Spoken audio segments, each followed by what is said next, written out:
Welcome to the Exponentially Me podcast. Have you ever wondered if we can work better, if we get along better, and if leaders can really influence that? In this podcast, these are some of the questions we will be answering. We'll be talking to some amazing people from all around the world, not just thinkers on this, but the doers, giving you practical information that can make you a better colleague and even a better leader. I'm Nader. Is the primary function of leaders to produce more leaders? Rolf Nader thinks so. What do you think?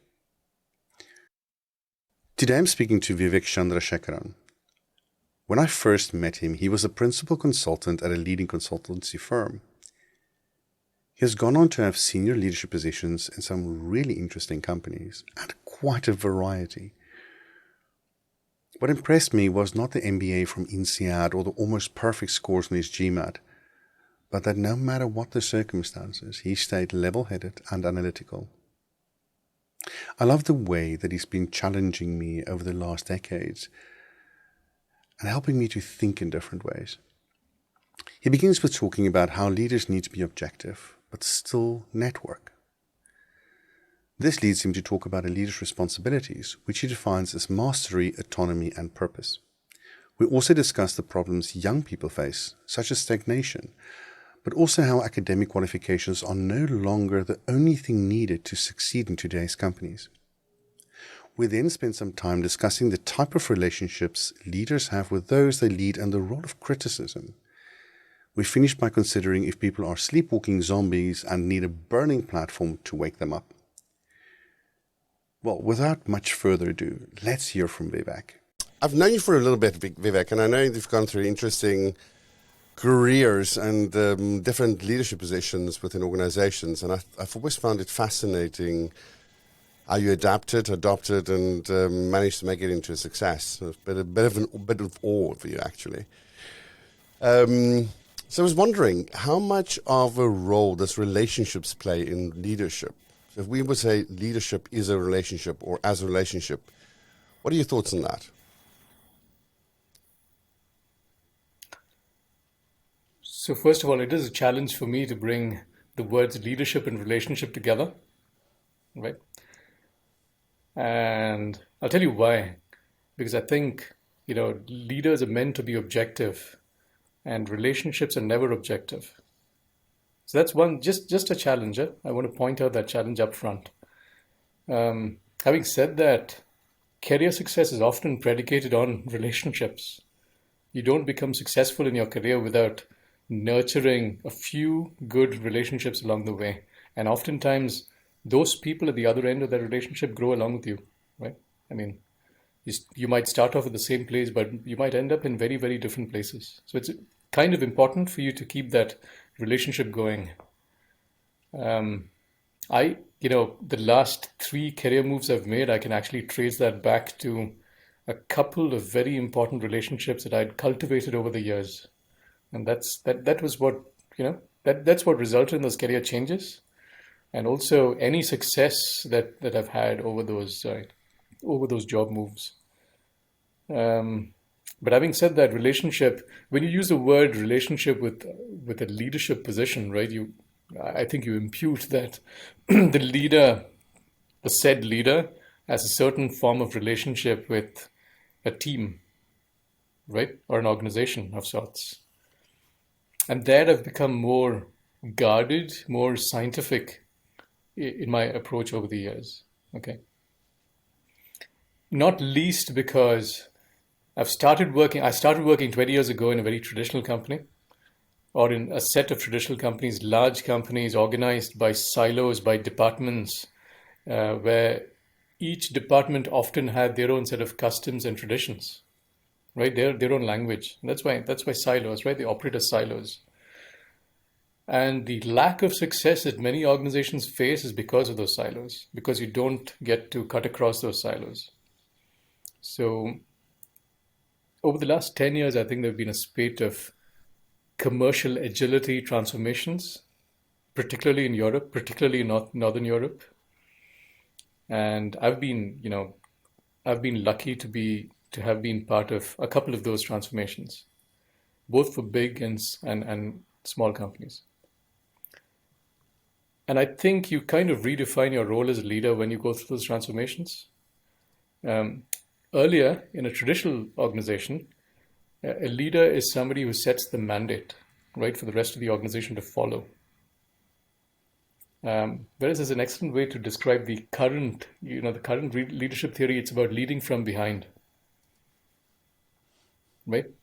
You're not the general, you know, commanding your troops to get over that hill, but you're somebody who sets other people up for success. That's critical.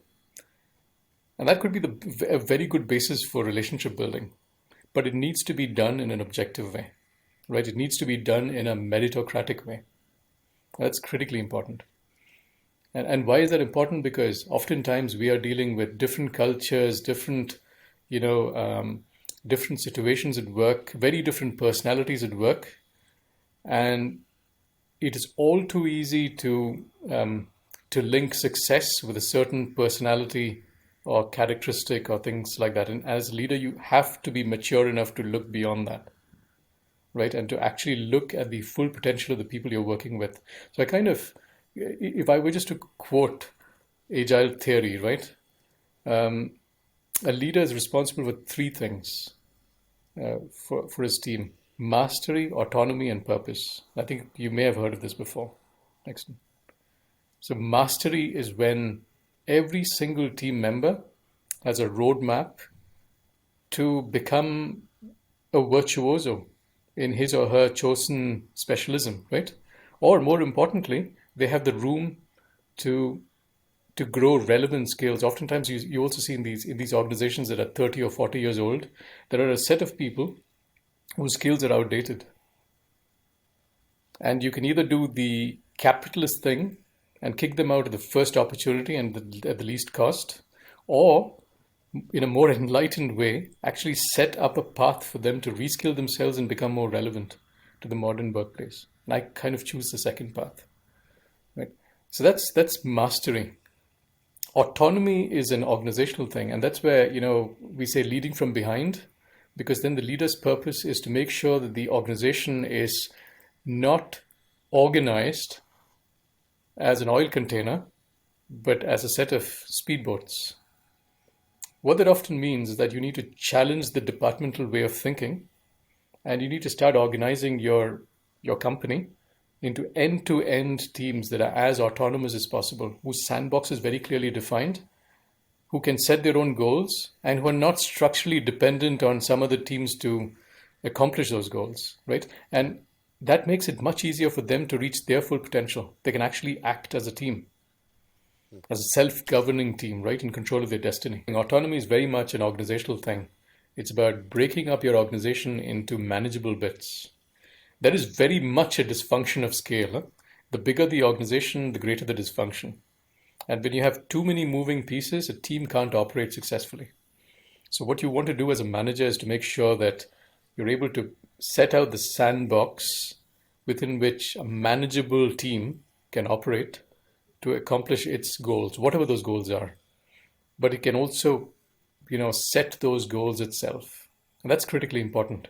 You don't want a leader or the leadership of the company to set every goal for you. You want those goals to be set by the teams themselves. So that's the second bit of leadership, right? Autonomy. And oftentimes it means being silent in a room and giving them the space to operate autonomously, right? I liken that, by the way, to the example of four farmers trying to get a tractor out of a ditch. So you can either say, shoulder to the wheel, let's get this damn thing out of the ditch, or you can fix the tractor. And that's also the as commercial leaders, right? You often are running on this treadmill, not of your making, to certain commercial goals, and you don't have the time to stop and think, maybe we should fix the tractor. Right. The third bit is the fuzziest bit, is purpose. So mastery is fairly straightforward. Purpose is less straightforward, but is doable, and it's been done many times before. Sorry, did I say purpose? I meant autonomy, right? Mastery, autonomy. Mm-hmm. Let me repeat what I said. The third element is purpose. And purpose is often the most ambiguous. Purpose is where you lose people. Mastery and autonomy may not be that straightforward, but they're doable, right? You just need to pay attention and get it done, and learn from your mistakes, and do it better the next time. But purpose is very, very different. Purpose, it's a mistake to think that every employee in the company is just an employee in the company and a cog in the commercial capitalistic machine. That is a great way to destroy purpose, right? In any individual. And a way to instill that purpose would be to first of all make people realize what challenges we face, not only as a company, but as a society. Get your organization to widen their circle of compassion. I think that's the first call to action that every leader has to go through. Very few leaders do that, by the way, because you have to be so very guarded when you talk to the public markets and your investors, and you're saying that very often what you find. And I was just looking at the interview of a really good CEO who I follow, whose name I shall withhold. And I was reflecting on the fact that every single answer she gave on these public fora were canned, meaningless tripe. Purpose needs to have meaning, fundamentally, and meaning, sadly, is very different to every stakeholder set that you speak to. When you speak to a group of small suppliers dependent upon you, meaning sometimes has to do with the depth of that relationship and how well you can safeguard them while all of us go through an economic cycle. Right? Whether they'll go bust while you benefit from their, from their misfortune. That's meaning. That's purpose. That's trust as well, right? I mean, there's that other word that comes in there. To a new employee joining the ranks, what does purpose mean? That employee needs to discover everything about how to operate within the company. What do commercial goals mean? What do societal goals mean? So it's that voyage of discovery, and you need to use language that is accessible to that employee. To a stakeholder, to a financial stakeholder, frankly, I don't know. What does meaning mean? These days, all it means is, can I please deliver my ROI on time? And thank you very much. Right? And do I have a story, a Me Too story, like every other company on the street? So I'm not very much concerned about that constituency, right? But you've got to, I mean, the key point that I was trying to make here, Exton, was purpose is often where leaders trip and fall, right? And you can very well set up a very highly meaningful story in a certain context, but the minute you broaden the context, that story could lack all meaning. So you've got to be very careful and cautious about this, about purpose. And purpose is also the area where leaders are constantly held, under public attention. That people are constantly looking at them and saying, how would you respond to this challenge? Take Corona, for example. Mm-hmm. And during the pandemic, as you know, we've had multiple shutdowns. And so, for example, with large companies, with retail chains, you've had to shut down those retail chains. Many of the people working there were not employees, they were contractors, right? And in Europe, we had the benefit of having social welfare net. So those contractors were safe for a while. But then, of course, it wasn't, that net didn't extend forever. So they went through a crisis themselves.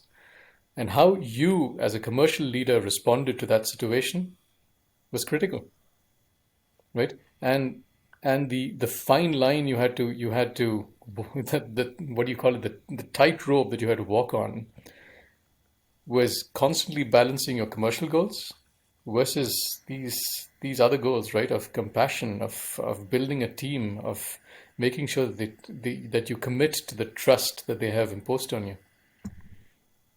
So that's kind of how I see leadership. And in all those three buckets, there is an element of relationship. I grant you that. And it's probably the most apparent on the purpose bucket. That's where you really set up the relationship for life. I still remember people, who I last worked with 20 years ago when I started off, just because of the way they were so approachable, right? I could go to them with any meaningless question from my, as a fresher that I might have had, and they would extend to me the respect of acknowledging my question and giving me a good answer to it, right? And they didn't mollycoddle me either at the time. So they treated me with honesty and respect. That was important. Um, and I still remember them, and I still keep in touch with them. And I guess that's what you mean by relationship, right? They set the tone of that relationship 20 years ago when I was a junior in college, and who knows what I might have been. I might have been a complete failure, totally untested, but they behaved exactly the same to every new person who joined the ranks then. And I appreciate that very much. I think that's an interesting point you're mentioning there, because we now know that human psychological development or neurological development, the brain has a certain plasticity in development up to around about 25. And so those first years out of university or college or education in a company shapes the way that we relate to others. It's also a time in our life when we learn the most about intimacy. And rejection. And so, and by intimacy, I mean like really not just physical intimacy as in love relationships, that too, but also being vulnerable and being able to speak up and say things that you care about and share that with people. And the way that your environment then reacts to you shapes you for the rest of your life. What I find interesting is that you mentioned that, and what I wonder is, are we doing enough with that in organizations? Especially in larger organizations, do we really understand that when people come into the workforce, and by the time they're 27, a large chunk of that's been formed, and if we do not form this properly, we will not have the benefits for the rest of their working careers, for starters, and secondly, we may damage them for the rest of their working careers. Sure. I could not agree more. I think the start is so very important. And if you're in a good start, that kind of sets the trajectory for your entire career and therefore your life, right? Um, I think there are several challenges that young people face on joining the workforce for the first time. In Western Europe, the first problem is stagnation, right? As you know, um, growth is practically non-existent across the mature industries. And so how do you grow? You grow it's a red ocean. So you grow by competition, you grow by growing your market share, which is not growth at all. So from a financial point of view, right? And therefore, a person joining such an organization would naturally find himself or herself stagnating the first 4 years of their career. And that's a pretty nasty experience. In the first 4 years of your life, right? You want to be climbing that ladder, you want to be climbing that hill as quickly as you can, and with a lot of energy, you probably have the most energy in that organization, right? And also the most ideas. And you come from the outside and you've got this fresh new mindset. And if you hit an organization that's dead, that's going to be a problem. So I'd say that's the first challenge that most European companies have. And possibly not a challenge that many consulting firms have, for example, operating the same markets. Why? Because in consulting organizations there's a fair amount of turnover. So you join and there's always space for you to grow. And it's up or out. And you know that. And so that's capitalistic though that may be, that also gives a certain level of, that lends a certain level of vigor and drive and motivation to people to join the workforce for the first time. Obviously, this is not, I'm not talking about people who've been in the workforce for 10 years. That's very different. I'm talking about people who just join, right? And the opportunity to shine, the opportunity to be made much of, the opportunity for your energy to convert into something tangible, with impact, that should be something that's extended to everybody.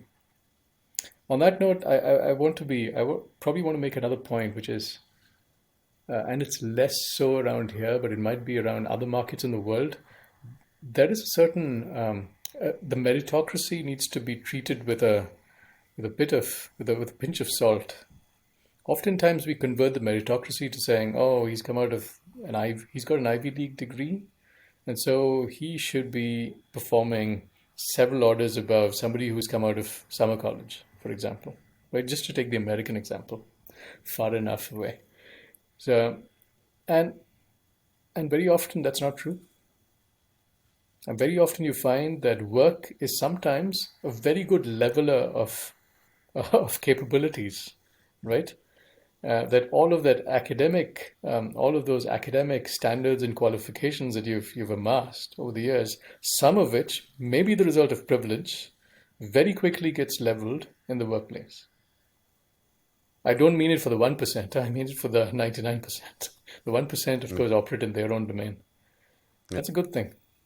That's a good thing. But you need to obviously have the right kind of work culture for that. If you have a classist work culture, and I haven't seen any company that does these days. I think it's impossible for you to survive with a very classist work culture. Then that's toxic for people coming from all. You want work to be a great leveler and a melting pot of very different personalities, and you've got to make sure that you've got that kind of culture, right? I'll give you this example. I mean, it kind of breaks a stereotype in many people's minds. They think of Chinese companies as very, very hierarchical, right? I mean, that's the oft-held yeah stereotype, and that may be true, may not be true. I don't know. But I used to, as a consultant, I worked. My second job was a Chinese company, and in China, in Guangzhou, and in a town hall meeting there, I made the mistake of asking an embarrassing question, a challenging question. And I was greeted with respect and a very thoughtful answer of my provocative, brash question. And later on, one of my teammates told me, you know, that exchange was good. It was very productive. And of course, you should say what you think. But he also said later on, in a more social gathering, he said, "I didn't quite realize how young you were."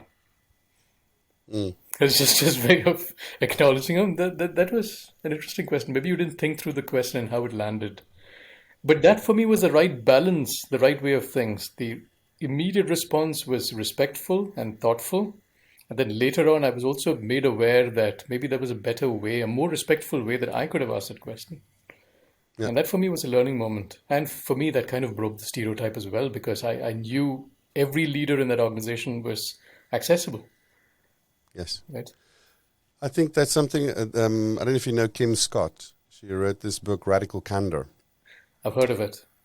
And one of the things she says in there is, I think she learned that at Google or Apple, and it was about that you take criticism on the chin if you're in a leadership role in public, Hmm. but Absolutely. you never give it in public, right?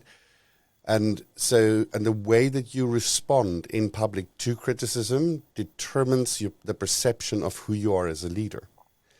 And I think if we realize that leaders have a disproportionate voice, when you say something, it lands much harsher and harder.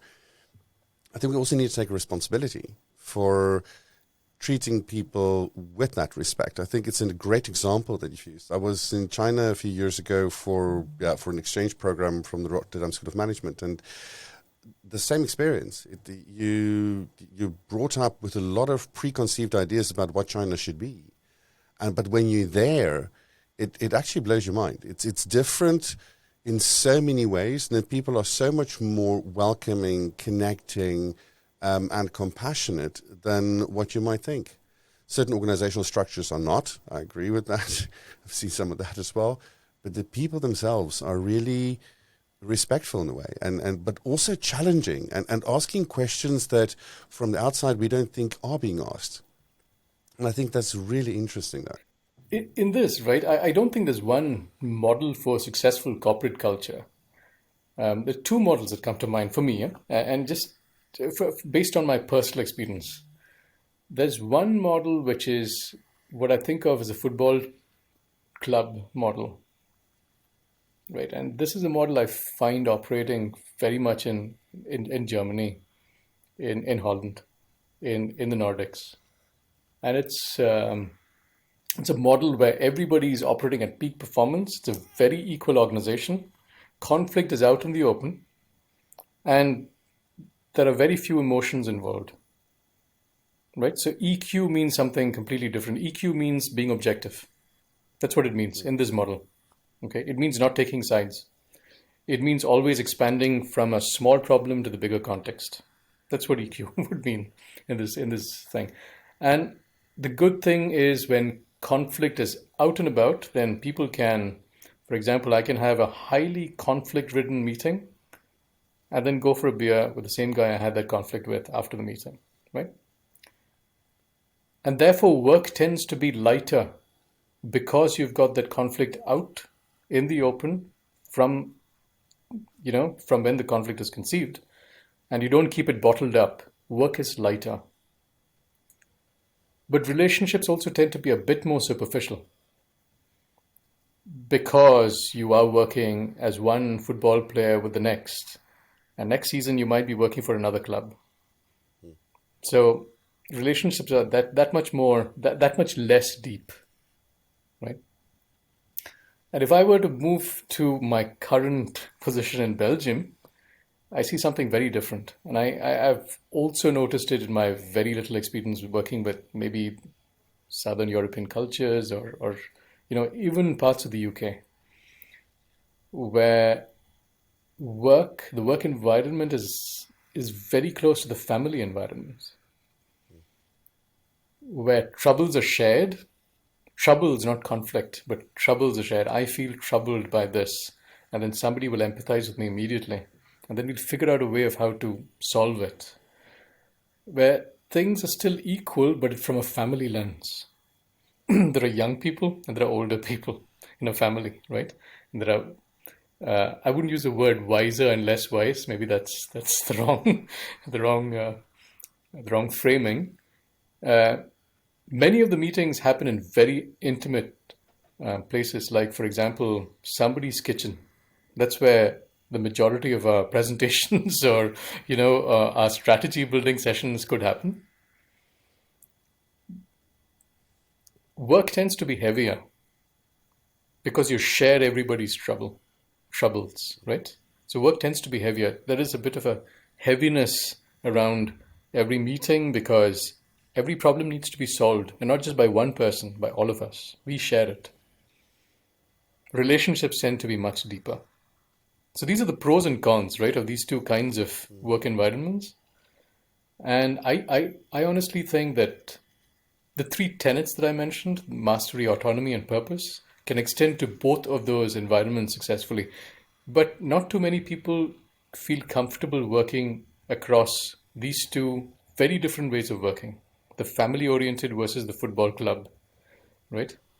And I think you need to know yourself as a person, because the more you invest into your career and the older and wiser you get, I think it's critical to know what sort of environment satisfies you, right? That you get your personal satisfaction from. Um, Random reflection, but inspired by by also the breaking of bubbles, right? Moving to China, say, having one's stereotypes broken there. That's great, but over time, it's also important to understand. Okay, what sort of environment am I in? The what do you call it? The operating parameters of this environment, right? What sort of relationship is this that I'm trying to build with my colleagues, with my peers, with my stakeholders in that environment? And I don't know if this family versus club thing is at all relevant, but it's just something that struck me over the time. That's sort of how I describe it now to myself. And neither is better than the other. but they're different. Do you also find then that conflicts that arise in either the sport club or the family environment is also typical for that environment? Is one more heavy than the other? Yeah, the conflicts tend to be quite a bit different between both environments. Um, in the So let's talk about a crisis. A crisis happens when a part of the organization is underperforming or the organization needs to dramatically restructure because of something, some external force, M&A, for example, right? Or the fact that it's going bankrupt. These are existential things, right? That hit you and then you've got to dramatically change. I think these two forms of organizations deal with that sort of stimulus very, very differently. In the sports club, because each part operates fairly autonomously and in always in close collaboration and conflict with other pieces, I would say it's actually fairly easy to do heart surgery. And in the family environment, it's always going to be a tragedy before it becomes, before it becomes something more positive. And I think it's important for leaders to understand that aspect in both. So within the family-oriented world, right? I would say the leader's job is to assuage people's fears and make sure that, hey, whatever the challenges, we will meet it because we have met this and far greater challenges before, right? That's the leader's role. It's a bit of a patriarchal role, right? I mean, also, or matriarchal, I don't know. But the head of the family, that's what the head of the family usually does, right? In order to bring those people to full potential, you've got to first of all quell their anxieties and their fears, and you've got to do that. A bit of a horse whisperer. And in the sports club, you've got to be careful because you are dealing. If that were a pirate ship, and that is a pirate council talking about how to meet the next challenge. You've got to be very careful that conflict and that distant conflict that where nobody has that much skin in the game doesn't catch fire because it's very easy to break down your organization. What holds your organization together? When the pieces are so distant from each other, you've got to bring them together. And so your role as a leader is to sort of bind those pieces, right, and find common purpose and find a reason to be together. Um, so to that extent, your reason is the opposite from the family environment. Do you think it's? Do you think we could call that culture? When you look at those two, let's say, distinct groups, the family and the sports club, do you think that is, we would term company culture? Oh yes, that would very much determine company culture. Absolutely, at every level. Yeah, typically, what I see is the culture that you notice at the within the leadership team, for example, percolates all the way through to the organization with lots of ramifications that might be completely unpredictable, right? But it'll go down. You bet. It'll take a few months. Bring in a new leadership team with a completely different culture, and it'll take a few months before that culture resonates across every part of the organization. Does it go that quickly? That depends on the company. So let's take a company like, a really large company like Deutsche Telekom or KPN. I would argue that isn't a single company. That's several departments working together, right? And so to the extent that you've changed the leadership team of one department, it's not going to transmit across those, really thick concrete fortress walls that they have across departments. So there, it wouldn't percolate across departments all that quickly, but I would argue it actually percolates fairly quickly within a department, right? Whereas in the more agile companies, every single leadership team will always resonate through the organization, and actually in a matter of days, not even months or weeks or months. I think what I find interesting in this example is that human beings across cultures, biologically and the way that we develop and our neurological processes so develop, we're not that different. Oh. What I find interesting then is that in these two different cultures, we're also talking about national cultures and people with sort of like broad generalizations, but okay, people from the South and the North and Europe and so on. I wonder how satisfied people are working in essence, in culture that may not suit them that well. If they are not part of the, let's say, average or the sort of half standard deviation that the culture mainly aims towards. Have you seen that happen with the organizations, or with organizations where the culture is being usurped by people that just go like, nah, we're not going to do it the same way? Multiple times.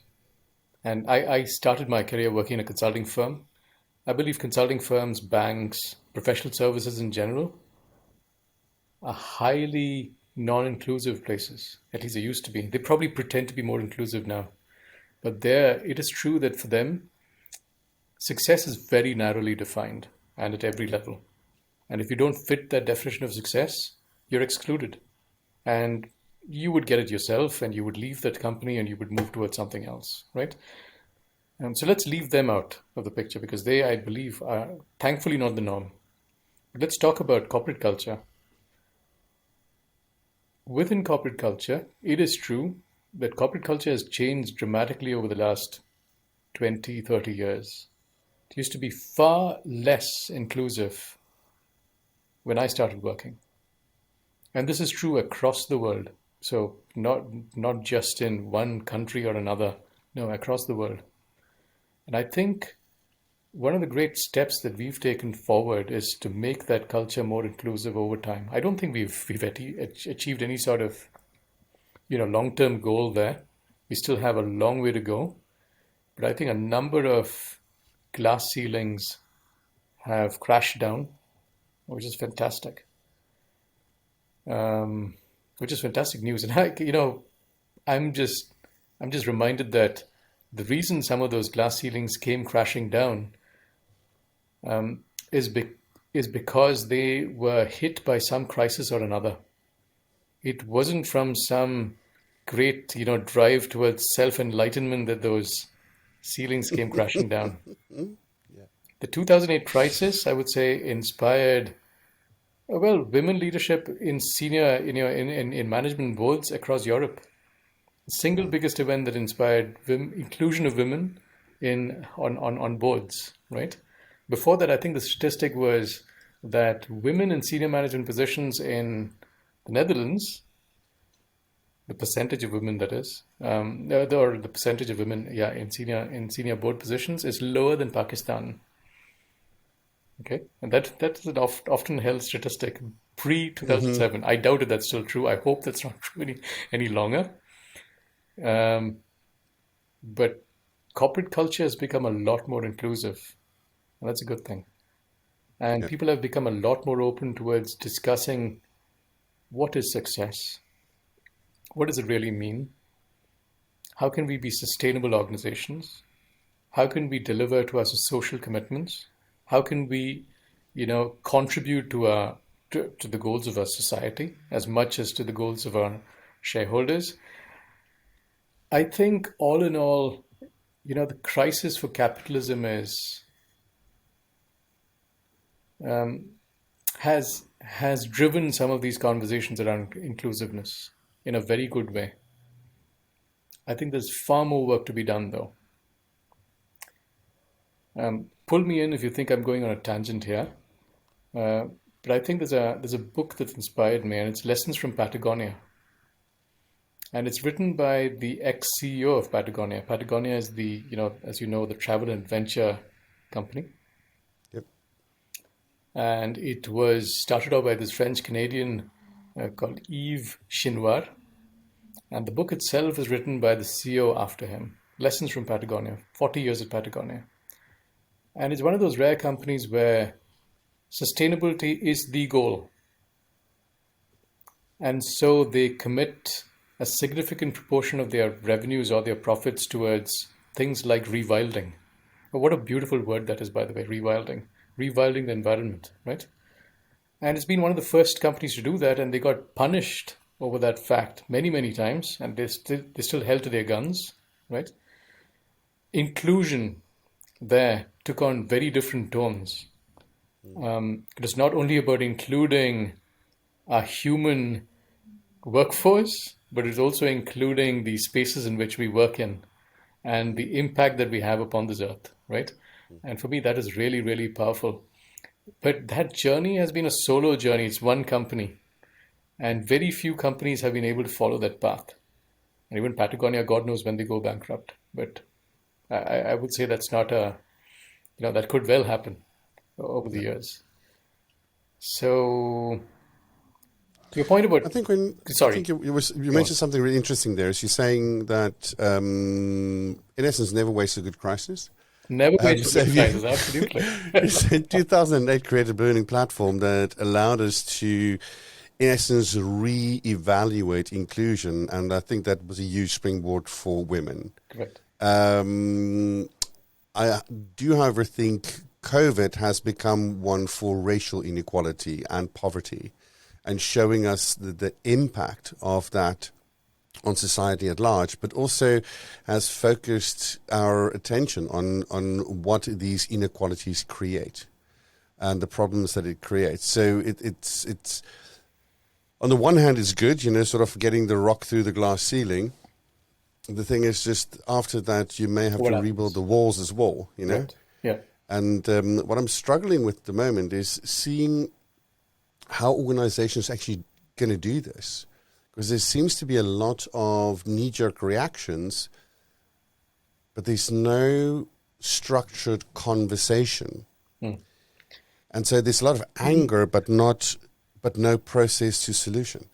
In a way, there's a great video by George Monbiot of Garden on exactly this topic, which is at the end of um, the Great Depression triggered a crisis, right?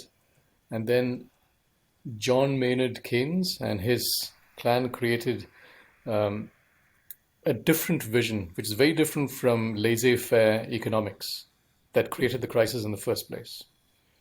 And so Keynesian vision then dominated the world for the next 70 years, which is much more balanced, which is much more about worker rights, about inclusion, a different sort of inclusion, of course, right? About the state taking on a much greater role, right, in making sure that regulations, for example, were honored, or that we had good working hours, and that exploitation was minimized or eliminated, because those were the great questions of that age, right? And in the 1970s, that lost steam, and a new set of ideas came to the fore. And then you had Milton Friedman and the theory of neoliberalism, right?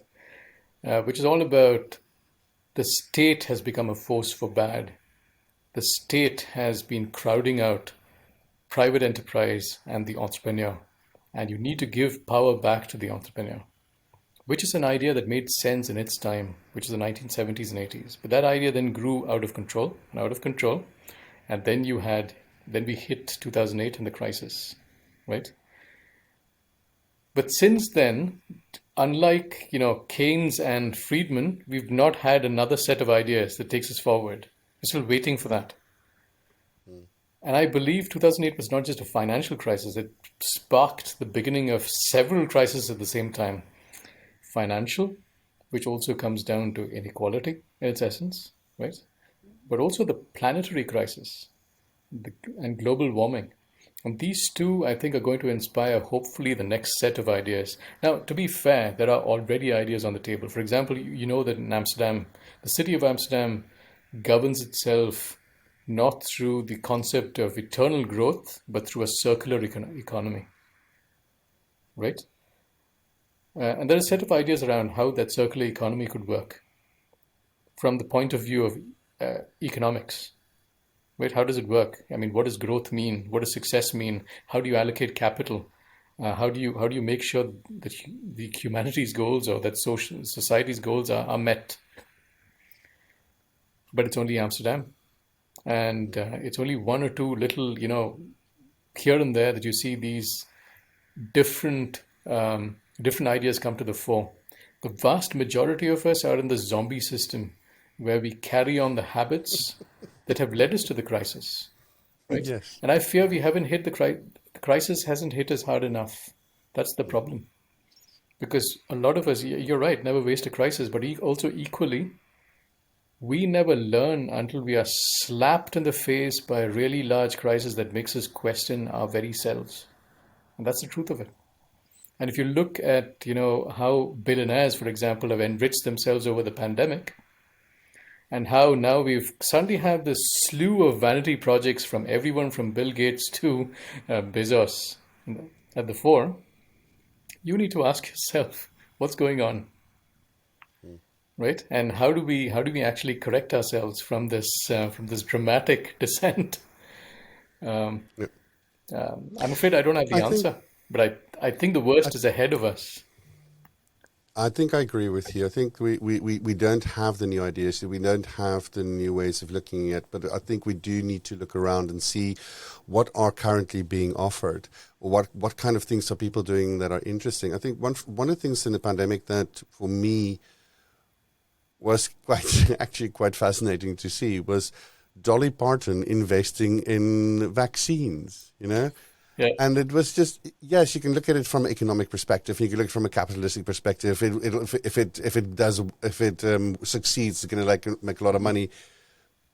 But at the time when she invested, there was no clear solution. Correct. There was no guarantee, and I find it interesting that how compassion translates into investment, or how compassion translates into connection or to a new future for us. But I'm also aware that our time's come to an end, and that I can have these conversations with you for hours to go, because I always I'm happy find it to meet you fascinating. whenever you like. We'll probably schedule another session in a few months' time. But for now, thank you so much, Vivek. I really appreciated you coming along, and I really appreciate you having a conversation today with us about your vision on leadership and relationships and how the world works in business. I hope I didn't wander too much. No, it's okay. We'll edit that out. All right. Cool. Thanks very Have a much. lovely day. Vivek spoke about how there used to be a narrow definition of success within firms such as consultancy and banking. In recent years, there does seem to be the appearance of being more inclusive. We've had 2 crises in as many decades. The impact of it has been felt widely, and especially amongst our youth.